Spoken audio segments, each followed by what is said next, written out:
अस्सलाम वालेकुम नाजरीन। क्या वाकई अब यूके में रहना और जाना दोनों मुश्किल होंगे? क्या यूके इमिग्रेशन क्लैंप डाउन से पहले आप कोई फ़ायदा उठा सकते हैं?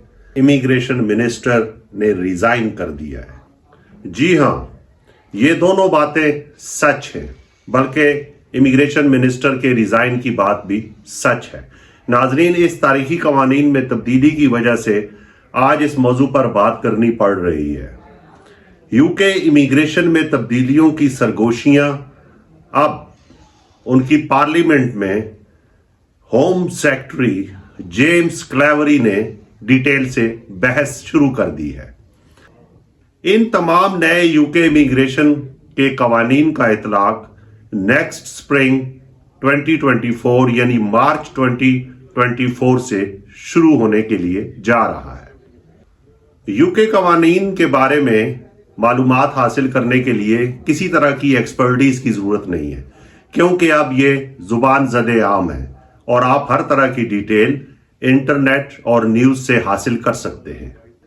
इन तमाम नए कवानीन का मकसद यूके में तारिकीन वतन की आमद को रोकना और यूके की लेबर मार्केट में मौजूद यूके नेशनल्स को तकवीयत पहुंचाना है। हम आज तस्करा करेंगे 5 मेजर इमिग्रेशन तब्दीलियों के मुजवजा कानून का। वो क्या तब्दीलियां हैं जो ईस्ट एशिया के मुमालिक इंडिया, पाकिस्तान, बांग्लादेश, नेपाल और श्रीलंका के आवाम को नुकसान पहुंचा सकती हैं। पहली तब्दीली, यूके एम्प्लॉयर्स को यूके से बाहर स्किल्ड वर्कर इंपोर्ट करने के लिए 38,700 पाउंड सालाना की शर्त लगा दी गई है, जो इससे पहले 26,200 पाउंड थी। यकीनन इस तब्दीली के बाद यूके के अंदर स्किल्ड वर्कर्स की तादाद में गैर मामूली कमी वाक़या होगी। दूसरी तब्दीली शॉर्टेज ऑक्यूपेशन के बारे में है। इसमें 20% कट लगाया जाएगा। इससे यकीनन लो रैंक टाइटल के लेबर्स जो कि यूके में जाकर वहां पे एम्प्लॉयमेंट हासिल कर सकते थे, उनके लिए रुकावट बन जाएगी। तीसरी अहम तब्दीली है, यूके में अगर कोई स्टूडेंट वीजा पर ग्रेजुएशन या मास्टर्स डिग्री के लिए या पीएचडी के लिए इंटर होता था तो वो अपने स्पाउस और डिपेंडेंट्स मतलब बच्चों को भी साथ ले जा सकता था या उनको स्पॉन्सर कर सकता था। अब ये खत्म कर दिया गया है। अब सिर्फ पीएचडी लेवल के स्टूडेंट्स अपने स्पाउस और बच्चों को स्पॉन्सर कर सकेंगे।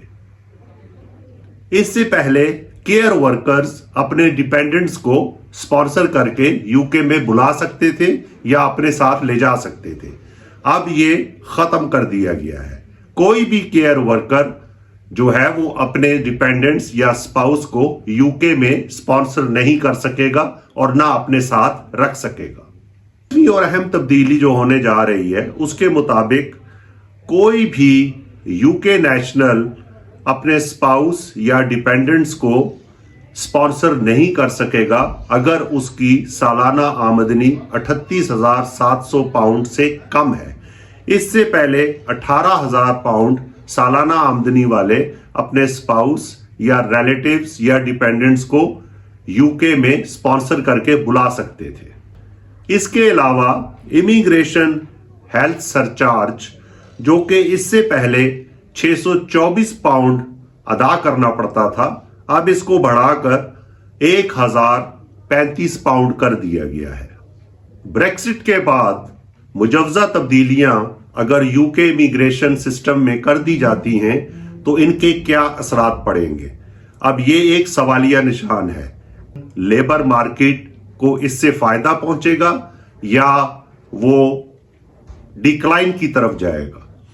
इस वक्त यूके पार्लियामेंट के अंदर बहुत बहस मुबासा शुरू है।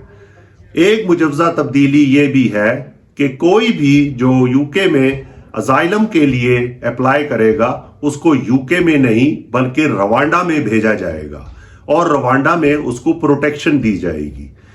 इसके बारे में वोटिंग अभी नहीं हुई, लेकिन इसी सिलसिले में यूके के इमिग्रेशन मिनिस्टर ने आज रिजाइन कर दिया है। तो ये जो मुजवजा तब्दीलियां हैं, जो प्रपोज्ड प्लान है, इस पर ऑलरेडी पार्लियामेंट के अंदर बहस शुरू हो गई है। इसके हक में और इसके खिलाफ बहुत चीमागोइयां हो रही हैं।